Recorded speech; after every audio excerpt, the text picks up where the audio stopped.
नमस्कार दोस्तों, आज मैं आपको वट सावित्री व्रत में सुनी जाने वाली धर्मराज जी और सावित्री की कथा सुनाने जा रही हूँ। मदर देश के अश्वपति नाम का एक बड़ा ही धार्मिक राजा था, जिसके पुत्री का नाम सावित्री था। सावित्री जब विवाह योग्य हुई तब महाराज विवाह के लिए बहुत चिंतित थे। एक दिन उन्होंने सावित्री को बुलाकर कहा, पुत्री, तुम अत्यंत विदुषी हो, अतः अपने अनुरूप पति की खोज तुम स्वयं कर लो। पिता की आज्ञा पाकर सावित्री वृद्ध एवं अत्यंत विद्यमान सैनिकों को साथ लेकर पति के खोज हेतु देश विदेश की यात्रा पर निकल पड़ी। जब वह अपना पर्यटन कर वापिस अपने घर लौटी तो उस समय सावित्री के पिता नारद मुनि के साथ भागवत चर्चा कर रहे थे। सावित्री ने दोनों को प्रणाम किया और कहा, हे पिताजी, आपकी आज्ञा अनुसार मैं अपने पति का चुनाव करने के लिए मैं अनेक देश का पर्यटन कर वापिस लौटी हूँ। साल्व देश में दुष्यंत नाम के एक विख्यात और धर्मात्मा राजा थे, किंतु बाद में तयवश वह अंधे हो गए। जब वह अंधे हो गए उस समय उनके पुत्र की बाल्यावस्था थी। राजा के अंधेपन और बालक के बाल्यावस्था का लाभ उठाकर उनके पड़ोसी राजा ने उनका राज्य छीन लिया। तब वह अपने पत्नी और पुत्र सत्यवान के साथ वन में चली गई और कठोर व्रत का पालन करने लगी। उनके पुत्र सत्यवान अब युवा हो गए हैं, वह सर्वथा मेरे योग्य हैं, इसलिए उन्हीं को मैंने पति के रूप में चुन लिया है। सावित्री की बातें सुनकर देव ऋषि नारद बोले, हे राजन, पति के रूप में सत्यवान का चुनाव करके सावित्री ने बड़ी भूल की है।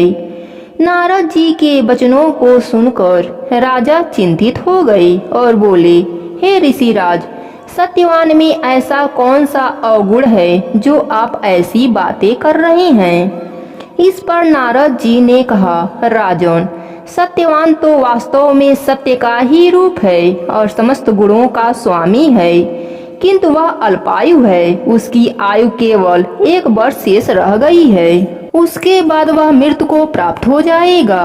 देव ऋषि की बातें सुनकर राजा ने सावित्री से कहा, पुत्री, तुम नारद जी के वचनों को सत्य मानकर तुम किसी दूसरे उत्तम गुण वाले पुरुष को अपने पति के रूप में चुन लो।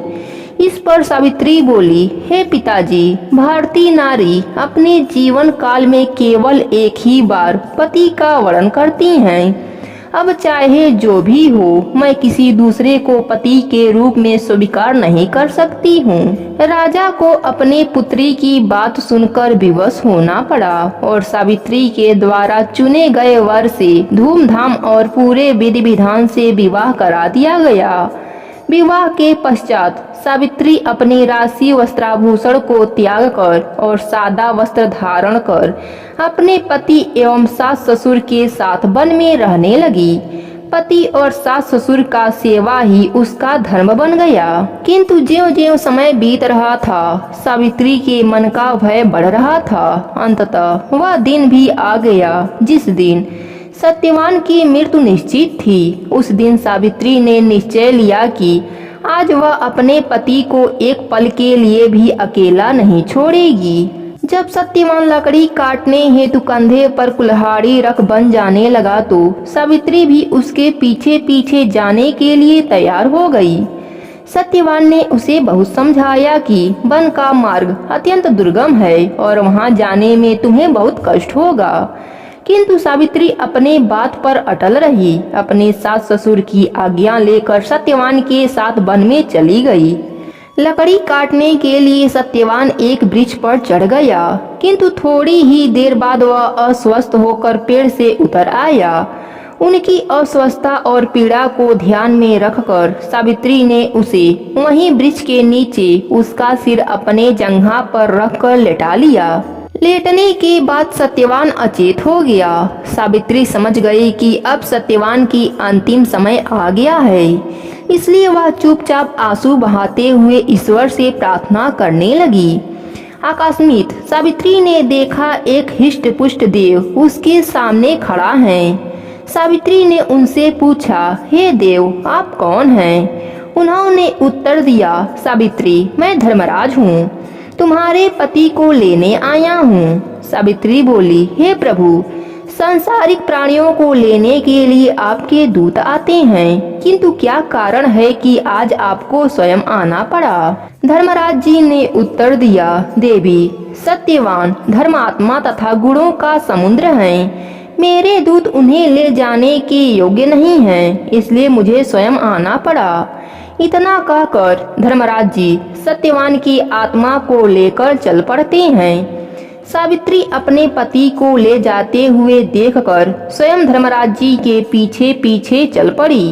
कुछ देर जाने पर जब धर्मराज जी ने सावित्री को अपने पीछे आते देखा तो कहा, हे सावित्री, तुम मेरे पीछे मत आओ, क्योंकि तेरे पति की आयु पूर्ण हो चुकी है और अब वह तुम्हें नहीं मिल सकता।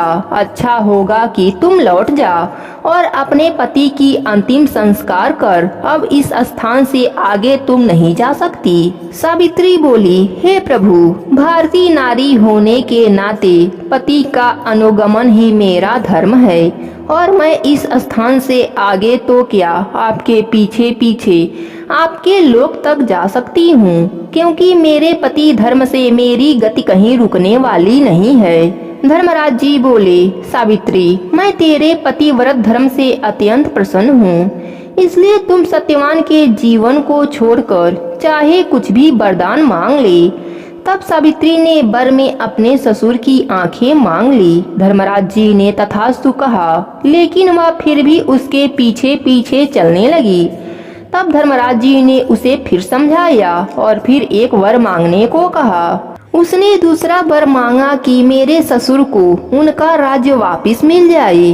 धर्मराज जी ने वह भी दे दिया। उसके बाद भी वह उनके पीछे पीछे चलती रही। धर्मराज जी ने फिर तीसरा वर मांगने के लिए कहा। सावित्री वर मांगा कि मुझे पुत्र की प्राप्ति हो। धर्मराज जी ने आवेश में आकर तथास्तु कह दिया। सावित्री धर्मराज जी के पीछे ही चलती रही।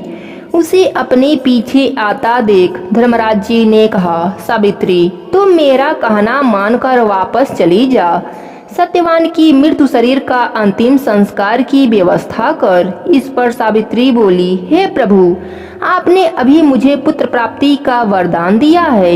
यदि मेरे पति का अंतिम संस्कार हो गया तो मेरे पुत्र कैसे होंगे? सावित्री के वचनों को सुनकर धर्मराज जी आश्चर्य में पड़ गए और अंत में उन्होंने कहा, सावित्री, तुम अत्यंत विदुषी और चतुर हो। तुम अपने वचनों से मुझे चक्कर में डाल दिया। तू पतिव्रता स्त्री है, इसलिए जा, मैं सत्यवान को जीवन दान देता हूँ। इतना कहकर धर्मराज जी वहाँ से अंतर ध्यान हो गए और सावित्री वापस सत्यवान के शरीर के पास लौट आई। सत्यवान जीवित हो गए। उनके पिता का खोया हुआ राज्य भी वापस मिल गया। धर्मराज जी और सावित्री की इस कथा को सुनने से अमर सुहाग का वरदान मिलता है। प्रेम से बोलिए धर्मराज जी और सावित्री की जय हो।